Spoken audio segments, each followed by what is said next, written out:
Aloha aina, ano ai, Melina Kako. Welcome to Free Hawaii News, brought to you by the Koani Foundation, presenting Hawaiian perspectives on a broad range of topics and issues affecting the Hawaiian Islands, the Pacific, and the world. Your hosts for Free Hawaii News are Leon Kaulahau-Siu, musician, composer, diplomat, and political analyst, and Hina Lei Moana Wong, Kumuhula, filmmaker, cultural and Hawaiian language preservationist, and community leader. And now, Free Hawaii News. Velina, aloha, ano ai ke aloha. Aloha ia mai o kou, a e maluhia hoi ke akua, e kou kākou mākua. Welcome everyone to this new episode of Free Hawaii News. My name is Leon Kaulahau-Siu. My co-host, Hina Wong, is on assignment on Kauai. Recently, the U.S. Department of the Interior announced that they're going to be holding these special sessions called consultations to invite the Hawaiian community to participate in presenting some input and giving input to various types of issues that pertain to Native Hawaiians in Hawaii. The announcement by the U.S. Department of the Interior brought on quite a bit of response. That is, some people were welcomed it as a positive movement toward listening to Hawaiians, while others are still very suspicious about what the Department of the Interior is doing. That is, they are maybe suspecting that it might be part of another plot to federalize Hawaiians, that is, to create a mechanism for the federal recognition of Hawaiians. To clear up the confusion of what these consultations are about, we are joined by longtime sovereignty activists and current trustee of the Office of Hawaiian Affairs, Mililani Trask. First of all, Mililani, are these consultations by the U.S. Department of the Interior about federal recognition? No, they are not. These consultations are about whether or not there should be a permanent process in place for a regular consultation between the Department of Interior and the Hawaiian peoples. At the present time, there is no consultation process between the Hawaiian people and the federal government, but there are a significant number of issues that involve our trust and our basic human rights that are not being addressed because we simply don't have a process in place to engage the United States of America. And this has been the case since the overthrow. So I'm very happy to see that this is something that is now in the making. So if the hearings are not about FedRec, then what is it about? The hearings are about whether or not there should be a permanent place, a permanent procedure that requires the federal government, the United States of America, engage with Native Hawaiian people. There has been processes in place for American Indians, those who are recognized and those who are not. There are processes in place for dealing with Alaska Natives. But since the time of the overthrow, there has never been a process that provided Hawaiians with the opportunity to engage directly with the United States, and the Department of Interior is the appropriate agency to address many, many issues that impact not only our liberties, but critical issues pertaining to our lands, our submerged lands, our resources, fisheries, as well as our ability to protect our trust assets and our human rights in the courts. These are critical matters that need to be addressed right now. Should Hawaiians want to become involved in the consultations with the U.S. Department of the Interior, what do Hawaiians have to gain from it? For years, Hawaiians have been trying to address critical issues to ourselves, our lives, and our trust lands and assets. And we have not been able to succeed because those agencies that we have dealt with, including the U.S. military, simply write us off. We have many such examples. Pohakuloa, on the island of Hawaii, my island. For years, we've been trying to stop the bombing of those Hawaiian homelands and to get the toxicity and radiation cleaned up. Another example is Mauna Kea, ceded lands set aside by law for our people. For years, there has been nothing but development there. And at recent hearings sponsored by the National Science of the US, NSA, we even had the Federal Environmental Protection Agency coming out, urging caution, and in fact, urging their partner, the NSA, not to build the telescope and instead to move it elsewhere or downgrade it. These are critical and very important examples that we need to address right now. Would it actually be a smart thing to have a permanent and regular consultation with the U.S. Department of the Interior? There are many people who feel that we shouldn't be talking to the United States, including the Department of Interior. We get nowhere by ignoring problems. As Hawaiians, it is our obligation. We are the indigenous stewards of this land. And whenever there is any activity, it is our cultural as well as political obligation to come forward. We have nothing to be afraid of when we confront, whether it's the US military or working with Department of Interior. And frankly, right now, we have a window of opportunity to have someone such as Deb Haaland leading the Department of Interior. This is something that is an opportunity. And we have so many critical issues that need to be addressed directly with the United States, and this is the opportunity for it. In your opinion, what is the most important thing that Hawaiians should be talking to the Department of the Interior about? We need to put our hands right on the issue now. Do we need regular consultations with the United States, between the United States and our people? The answer clearly is yes. How should those consultations be conducted? Number one, we do have two state agencies, Hawaiian Homelands and OHA. So of course, we need consultations there with those agencies. However, we need consultations and a process that will allow the Native beneficiaries to also participate in a meaningful way. Because our people, from the time of statehood, were made to be wards of the state, we obviously need Interior to be interacting with OHA and the Department of Hawaiian Homelands. We need to address Mauna Kea. We need to address Pohakuloa. And to the extent that those agencies responsible refuse to deal with us, then we will take it directly to the highest level at the Department of Interior. These are the things that are on our agenda, and we need to drive them and ensure that these issues are brought to light. I'm very happy to see the opportunity presented, and I think we need to address it. We need to write back, participate, and say that we want an annual consultation, not only with the two state agencies, but on every single island, so that the people, the community, and the state trustees can set the agenda. And so that we will no longer be stepped over and bypassed by the DLNR, by the state executive office. I think that we have many, many pressing issues that we need to deal with the USA on. I do not think that we should be afraid that this effort will be commandeered and stolen by a few groups who want to use it as a quick way to get their little organizations recognized as a nation. We need to stop thinking that way, engage the United States of America in the issues that pertain to us. We have to clean up military toxicity, Red Hill, Pohakuloa, Pahe'ehe'e Ridge, Makua Valley.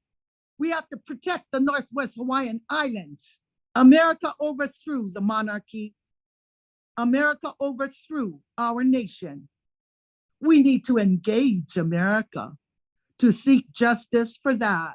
I am not one to shy away from this opportunity. I welcome it. Time to engage the United States of America. And frankly, I look forward to it because for the first time in the history of the USA, we have someone leading the Department of Interior who is truly a Native woman and who has a long background to verify her commitment to her people and to the Aina. We can do this, Ohanas. Let us continue. Mahalo, Mililani, for your mana'o. Here's an update about what we're doing at the United Nations. Recently, a press release was sent out to international organizations and to the press about the international wrongful acts of the United Nations against Hawaii. Now, what is this about?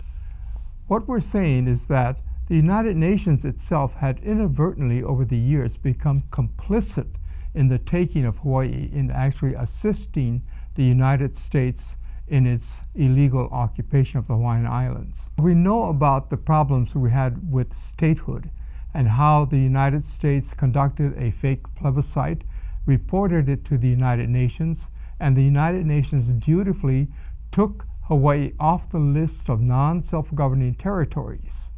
And what was that list? And this is the crux of what we're talking about with this new press release.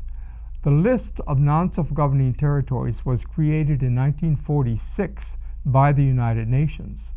And on that list, when the United Nations was formed, of course, they wanted to decolonize the world. So about roughly 100 countries were submitted by various colonial countries such as Great Britain and France and Belgium. But the US also submitted names of countries that it considered territories that could be decolonized. Hawaii and Alaska were included on that. And this is why this new press release that we're putting out actually calls attention to the fact that Hawaii did not belong to that list of non-self-governing territories because Hawaii was an independent state, a sovereign independent state, even at the time of the United Nations forming. In fact, Hawaii had been a sovereign independent state for over 100 years before the United Nations was formed. And so this is what this new press release is about.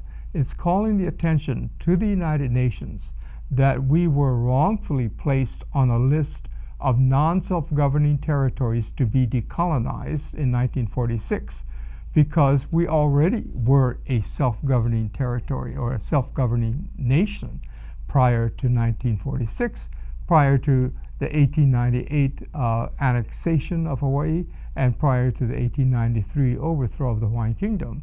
And in fact, that the Hawaiian Kingdom still continues to exist. The reason we're calling attention to this is because of this grave misunderstanding by the international community about the sovereignty of our nation and about the confusion that the United States has created over its inclusion of Hawaii into the United States. And as we go about to try to correct this, we are trying to make sure that from the very beginning, Hawaii did not belong on a list of countries to be decolonized. That is a list of countries that were not yet self-governing, because again, we already were self-governing. What we are doing in this press release is to bring up the topic, and then we will be following up with many discussions about the fact we didn't belong on the list in the first place. Therefore, in 1959, when we were taken off the list, and actually categorized as part of the United States, that was even a more egregious action because we did not belong on the list in the first place. So this is something we're working on at the United Nations, and actually we're getting very good response to that new bit of information, which is old information to us, but it's new to many of the countries of the United Nations. We go now to the island of Kauai, where our co-host for Free Hawaii News, Hina Lei Moana Wong, is standing by. Aloha, Hina. Aloha, Leon, from here on Kamawailu Alani Moku o Kauai Mano Kalani Po. Mahalo, mahalo. Hina, please tell us what you are doing on Kauai. I have just finished doing my presentation here on Kauai, the Garden Island. I've been helping to ambassador my book, Kapai Mahu, which is based off of our animated short and also connected to our 1 hour full length documentary of the Kapai Mahu Healer Stones. And here on Kauai, I have been fortunate to travel with the folks from Kanaiokana and teachers from our community as they have put together a curriculum that supports some of the learning that's possible. It's not a fully developed curriculum. It's sort of a mini curriculum of sorts, and it's meant to help walk teachers into the into the discussion of Kapai Mahu. Tell us more about the curriculum and the teacher's guide that you're presenting. This mini curriculum is a tool, if you would, to help teachers walk into the discussion of Kapai Mahu. Some of the salient points of the exercises include that the 4 healers brought medicinal and other healing arts and knowledge to Hawaii, and that is the reason why they are honored with the 4 stones being brought all the way from Kaimuki to the shores of Waikiki. Now, the one special thing to note is that in the description, in the historical writing that was recorded by James A'ala Punahar Boyd, as told to him by Queen Liliuokalani, the description in Hawaiian, if one is not a Hawaiian speaker and doesn't know the nuances of what that Hawaiian is saying, it is speaking to their nature, and their nature is that of duality, and that meant that there were elements of Kane and Wahine to them, and the concept of this in our culture we know as Mahu. Not necessarily the current understanding of Mahu from current day associations with necessarily the drag queen and the club scene and people who have engaged in all kinds of activities, on the streets, and sort of the negative connotations that have come with Mahu post-colonization and post-Christian era demoralization of people like myself, but Mahu from a time where they are respected and honored for not only the skills and the knowledge that they possess, but accepted because we have in our culture the word oya, and oya is speaking to the fact that there's no gender attached to our pronoun. It is he, it is she, and it. How many different educators and schools are you working with on Kauai? On Kauai, there was a combination of both public and private schools, and it was really nice to see. We had a gathering of about maybe 20-25 people, and it was great because we pulled from all sides of the island, from schools in the north to the south to the west, and clearly also in the middle. So it was nice to see all of Kauai there. You've already done this on Oahu, yes? We have taken this mini curriculum and held it on Oahu before coming here to Kauai.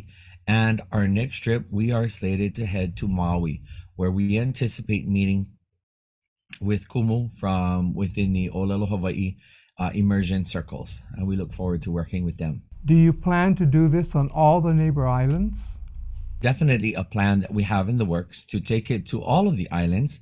Again, we anticipate taking it to Maui next week, and then we can look towards taking it to Molokai, Lanai, and Hawaii Island. Of course, it would be great to be able to go to Ni'ihau, where the Olelo Ni'ihau that was used in the film and in the book, where the Olelo comes from. However, I'll just simply make sure to send a couple of books to Ni'ihau. How does this help build awareness of Hawaiian culture in our schools? Part of the outreach goal of this Kapai Mahu learning project is to increase awareness and to ease the community into discussions about what are the cultural differences between Western imposed kinds of views on this experience in life. And that would be characterized by the letters L, G, B, T, Q, I, and A, I think. When it is characterized in that way, it sort of thrusts the discussion into that framework and into that mindset, and the approach is different. When we root it to Kanaka culture and we speak to it on Kanaka terms, we understand and have the potential to take the discussion in many different ways, including what exactly constitutes someone who is referred to as Mahu. In fact, myself, it's taken a great many years, and finally at age 50, I don't feel any kind of pain or any kind of lament over trying to utilize this word, because I understand it from a very different place.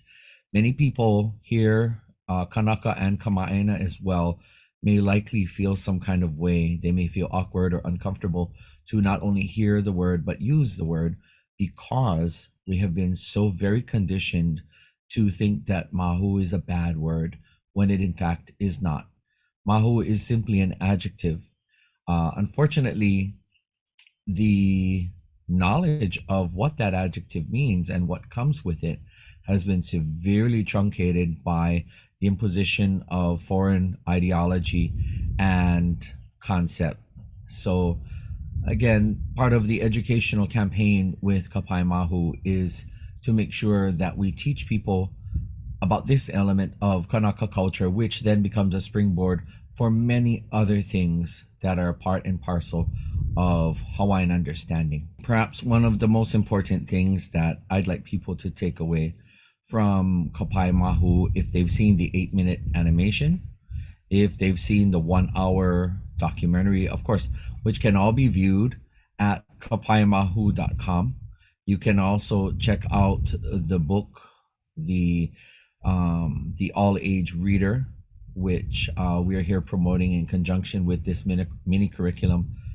I do hope that people will know that there's a clear effort to not only embrace, but to uplift and to honor Kanaka, Hawaiian culture, to reinstate our rightful place as the native people, as the Oiwi of Hawaii. Perhaps one of the most important things that I'd like people to take away from Kapai Mahu, if they've seen the 8-minute animation, if they've seen the 1-hour documentary, of course, which can all be viewed at kapaimahu.com. You can also check out the book, the All Age Reader, which we are here promoting in conjunction with this mini curriculum. I do hope that people will know that there's a clear effort to not only embrace, but to uplift and to honor Kanaka, Hawaiian culture, to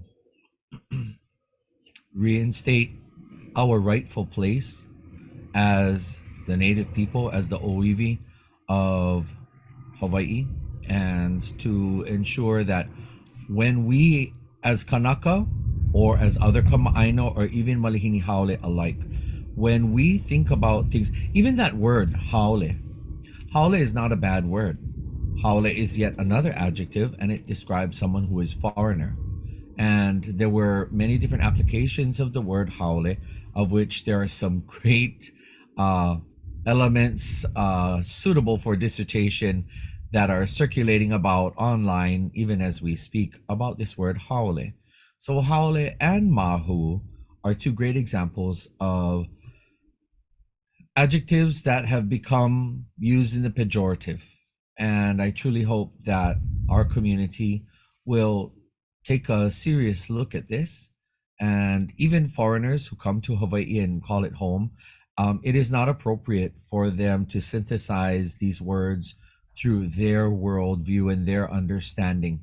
It is also essential for Kanaka to take greater ownership of our words, our culture, and our concepts with greater integrity, greater respect, and greater intent, that if we Kanaka do not promote, promulgate, and perpetuate our culture and language as well as our history with a higher level of integrity, then we too are at fault. So I encourage all to please go ahead, check out kapaiamahu.com and watch the animated film, watch the 1-hour documentary, go to popupmakeke.com, get your book if you can, and join me in helping to share this story.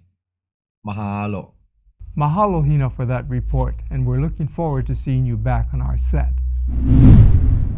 Recently, the hit movie The Wind and the Reckoning held its debut showings in Hawaii after it had been across the country in several cities, winning many awards. The Wind and the Reckoning is about Hawaiians who took a courageous stand against the illegal provisional government which overthrew Queen Liliuokalani in 1893.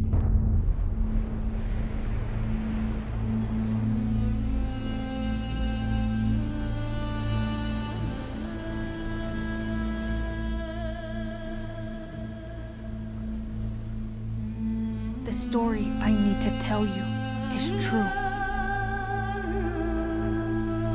I offer and dedicate it to my people, the native Hawaiian.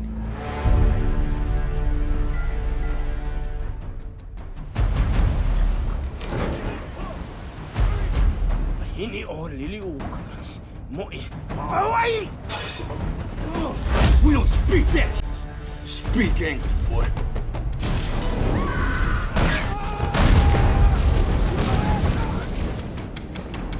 You are to shoot on sight, regardless of weapon, gender, or age. Mai ai ka inu I loko o kou uwai e ka ukikani, e le ku ana.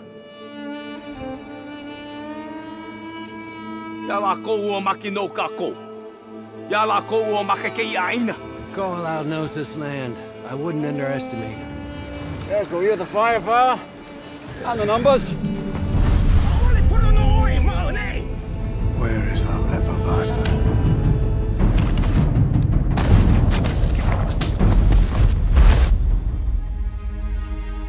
With me, my husband, Ko'olau.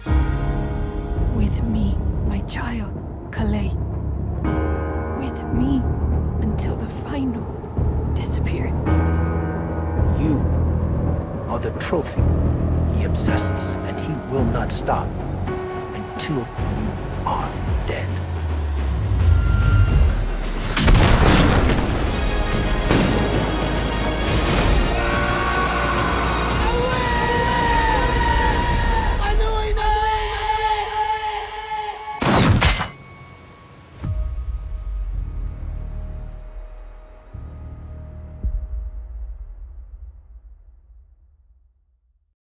After the screenings here in Honolulu, I was able to talk with the film's stars Jason Scott Lee, Lindsay Anuhia Watson, and Kahiao Pereira. What is your biggest takeaway from doing this film?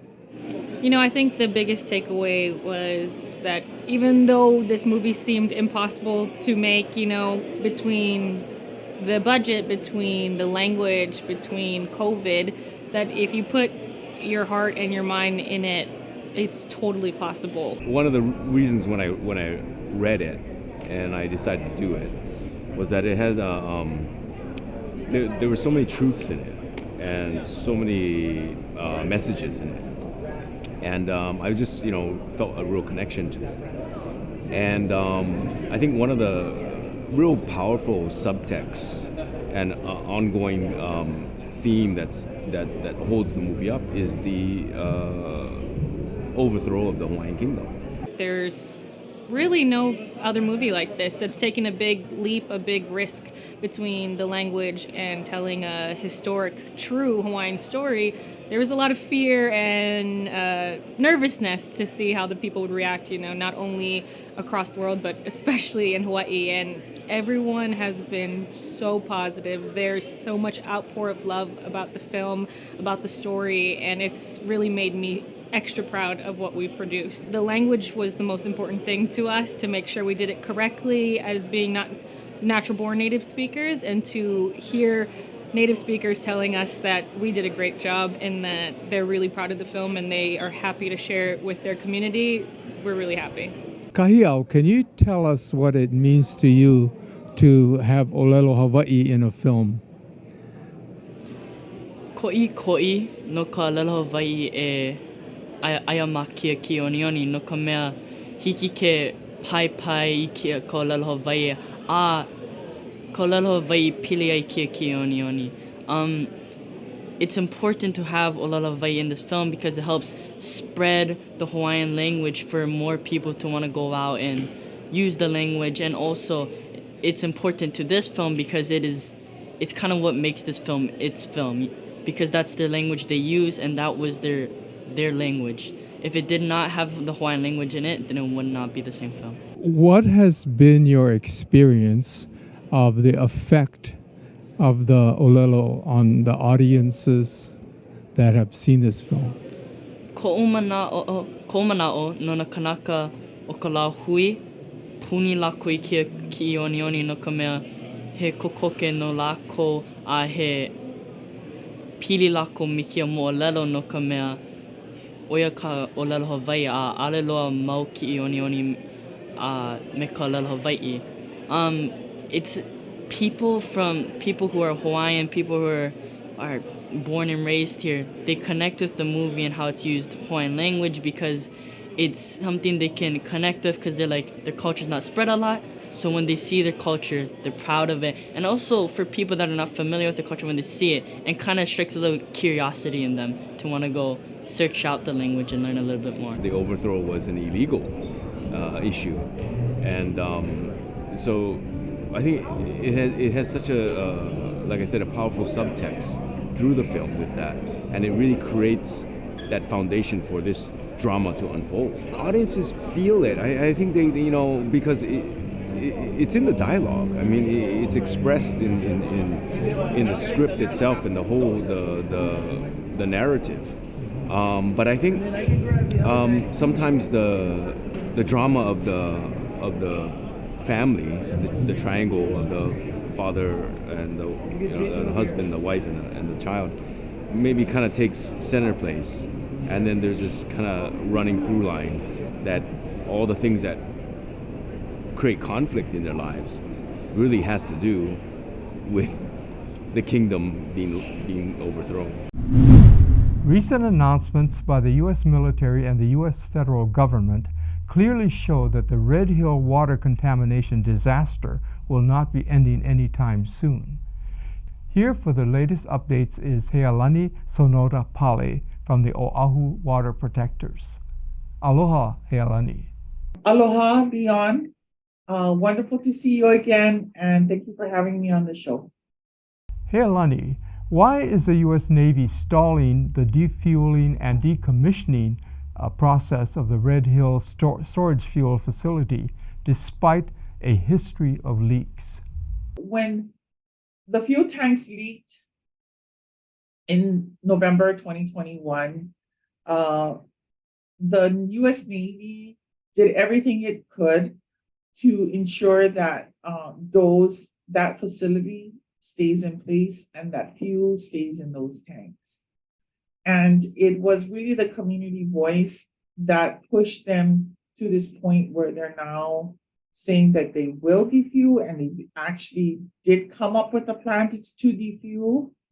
But the reason why the Navy doesn't want to defuel and didn't really want to initially shut down Red Hill is because Hawaii is so important to the U.S. military in the Pacific. It's important. It's an important place from where they actually maintain control of the Pacific. And they do the same thing to our Pacific Islands and island brothers and sisters out there, where they occupy stolen lands and they destroy the environment and they destroy their water. Strategically, Hawaii is super important to the U.S. military. It's how they maintain, this is the command center. This is from where they maintain their imperial and military control of the Pacific. The U.S. is a huge bully in the Pacific. Hawaii is strategically located, and the U.S. military doesn't want to let Hawaii go. How big a threat does the U.S. Navy's stalling to defuel the tanks pose to everyone on Oahu? Right now, there's 104 million gallons of fuel in those tanks, and it's sitting 100 feet above Oahu's aquifer. The thing you need to know about Oahu's aquifer is we only have one, that the water system under the island is all connected. And there's also a bit of a mystery around our aquifer because people don't really know how the water moves around because it hasn't been mapped out like completely. So when they say that there's fuel in our aquifer at this point, the danger there is the migration of the fuel. But with the tanks still sitting above our aquifer, and these tanks are 80 years old. They were built during World War II. They actually leaked right after they finished building them. There was an earthquake and then there was a leak right after when they were brand new, and they have been leaking ever since. We didn't even know they were there until a few years ago, and we don't really understand or know how much fuel was actually leaked over the 80-year period that those tanks were sitting above our aquifer, full of jet fuel. 85% of the people on the Navy water system have to find alternative sources of clean drinking water. And the Navy still is they're not taking care of their own people. This whole situation has really shown that the Navy doesn't care. They don't care about their own military families, let alone the civilian families that live here on this island of Oahu. And of course, Kanaka Maoli would be on the bottom of that list. We live on an island. If we don't have access to fresh drinking water, to potable water, then how are we supposed to raise our families here? How are our children and our grandchildren supposed to be able to live here? Why has the U.S. Navy been downplaying the threat to Oahu's water supply for so long? So the U.S. Navy has pretty much fought the people of Hawaii every step of the way for this past year. They have lied, covered up information. They have gaslighted our people. So back in March, the Department of Defense Secretary said, oh yes, we're going to shut it down. Everybody thought it was over. It's a year later and there's still fuel in the tanks. Months later, there's nothing done yet. So, and the thing you need to remember is that the U.S. Navy and the U.S. military have done this to other communities. They have poisoned the water of other communities, and the same thing is happening with them. So they know exactly what they're doing. And they know exactly how to handle the fallout, which is lie, cover up, gaslight, and then fight tooth and nail to not do the right thing. And then finally, they're admitting that, yes, we were right. I mean, there was an article about it. They said, yes, the activists were right. Oh, wow. But they still haven't defused the tanks. And that's where we're at. They haven't done anything. If nothing is done and the fuel is allowed to stay in those tanks 100 feet above our aquifer, then we are all at risk every single minute. Basically, I mean, there could be an earthquake and there would be, I mean, those tanks could break and the next spill could mean the end of life as we know it on Oahu. And it's not just people on the Navy water system. It's not just people that live near or around the Red Hill fuel storage facility. It's everybody on Oahu. There's also another important issue on Oahu regarding water, and that's about a huge $40 million commercial recreational wave park currently being built on Oahu's west side. Hey Alani, we've been hearing about this wave park that's being built. First of all, can you give us a little background on what the Waikai Wave Park is and where it's being built? On the west side of Oahu, at a place near One'ula, in what we now know as Ewa Beach, there's a facility being built by a corporation called Haseko. It's a multinational corporation based out of Japan. This corporation is building the largest wave pool in the world, right next to a surfing spot, like feet away from a surfing spot, in the middle of a water crisis on Oahu. And they're going to be filling the largest wave pool, artificial wave pool in the world with potable water. Everyone on Oahu is just in shock because how did this happen? How did this wave pool get approved? And how did it happen to that they're almost done? They're almost done, completed with the work. COVID. All the permits were approved during COVID. The environmental assessment was just released and it's halfway done. This wave pool is an issue of contention for water protectors right now because of the timing of it and the fact that at first they had said they were going to fill it with brackish water and now they're saying it's going to be filled with potable water. So it's happening.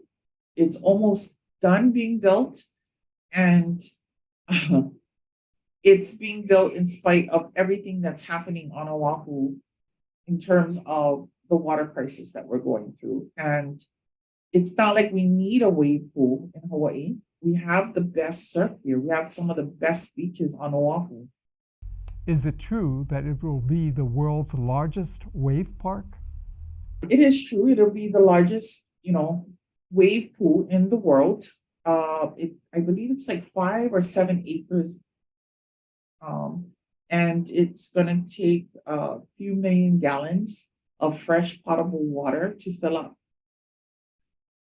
They're going to charge for the use of this wave pool and for access to that area. So it's not like it's going to be open to the public. And it's just going to be another tourist trap, another place where tourists are now going to infiltrate. So Ewa Beach is very much a local Hawaiian community, and this type of development will bring in tourists and basically other people from outside of Ewa Beach into this community. Is the land where the wave park is being built a burial site for Iwi Kupuna, meaning have Hawaiian ancestral bones been discovered there? It was, and it still is, a place where Iwi Kupuna are buried. And it is also, there was these standing stones that were found there as well. Kumu Mike Lee was actually one of the protectors and cultural experts of that area. And he shared a lot of the stories about that place and the sites, the Iwi Kupuna that are buried there and then were uncovered during the building and development of the lagoons. And then that was stopped, thankfully. And then now the wave pool, it's all very concerning. And when you look at the environmental assessment that just was released, I've never heard of this, where an environmental assessment is released after the building is almost done. It was just released. In the environmental assessment, it says that there are no significant cultural sites on there. And that we all know to be untrue. That is totally untrue. It's actually very significant. A few feet away, I mean, not that far away, there's other burial sites that are known and documented. And this area, it's just like the landscape of this area, you can tell it's a sacred place. There's lots of coral, lots of white coral, standing stones, and iwi. So they destroyed the sacred landscape when they went and started building this wave pool. I understand that the over 1 million gallons of water to be used for this wave park is going to be fresh water. Where is that water coming from, especially since Hawaii Oahu is already under a water crisis? The water for the wave pool, I believe it's going to take 1.7 million gallons of water to fill it initially. And that's way too much water right off the bat. And then to upkeep it, I can imagine how much water it's going to be. And that's just for the wave pool. That's not for the other things that come with this huge facility that they're building. It's going to be shops. There's going to be vendors where they're going to sell food, sell products, and then they're also going to have ocean activities in that.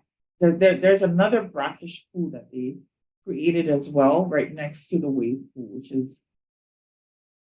that's all questionable. So basically the water, where is the water coming from? The water is coming from a private facility. It's not coming from the Navy water system, you know that, but it's coming from the same aquifer. It's coming from a pump nearby, another well. So it's not coming from the same source as the Navy's water, but we all know that the water underneath is all connected. It's also, so that area, because of the brackish water and the underground caves, it's a breeding ground for fish. It's a breeding ground for limu. It's an important area culturally and ecologically it's a place that is like very center, is at the very center of this whole ecosystem of fish, limu, in the ocean. And it's just incredible that they were able to build this so fast. But we were informed that they were they used the cover of COVID to get the permits approved. Evie and water protectors recently paid a visit to the construction site. What did you observe when you were there?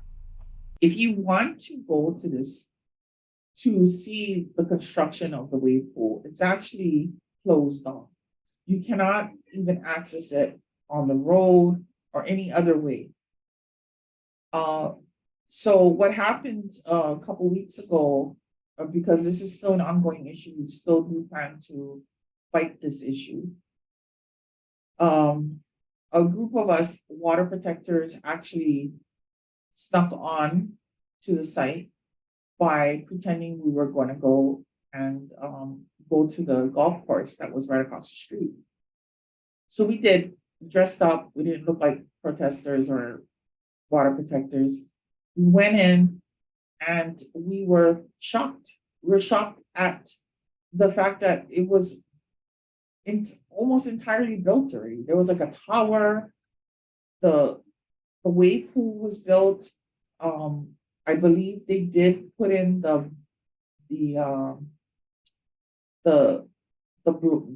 system that's going to make the waves in the pool. And one of the hearings we went to where Paseco representatives were present, they did see that there was a cultural specialist or cultural observer at all times at the site when they're doing construction. When we were there, they were moving dirt around right next to the little area that they set aside for cultural preservation. There was no cultural observer there. There was nothing. So this is an ongoing issue. We were told and asked to leave. And they're very protective of that site. So you are not able to go there, and there is no access to go there at this point. There is a cultural site next to it that is gated off. We don't know what's happening with that site. I do know, all I know is that there is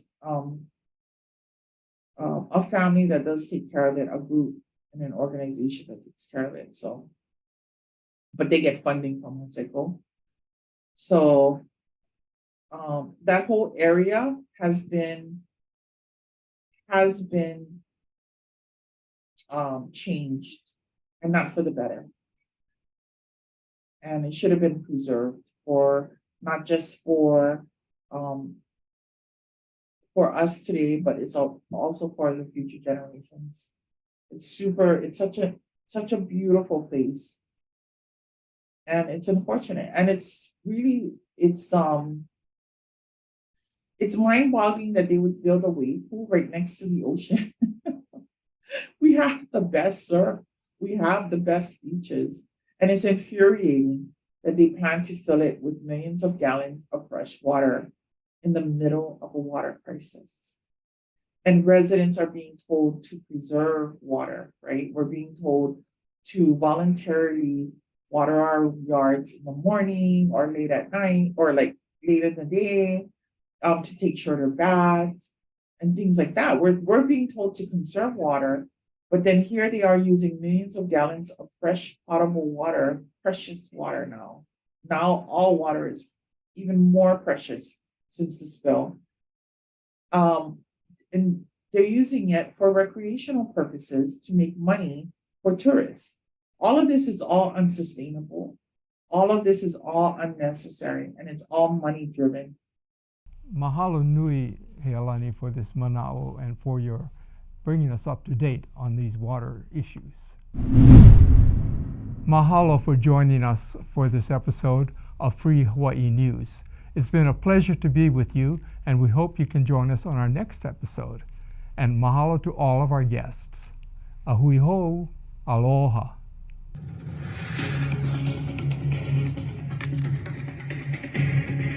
We hope you enjoyed this month's episode of Free Hawaii News. Mahalo for watching.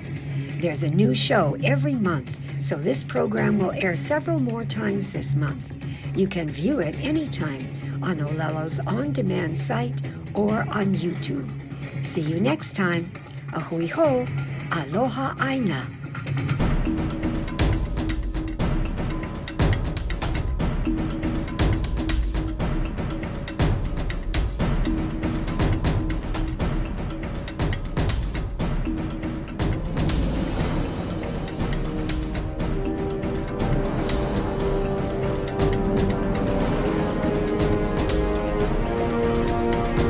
The Free Hawaii Broadcasting Network.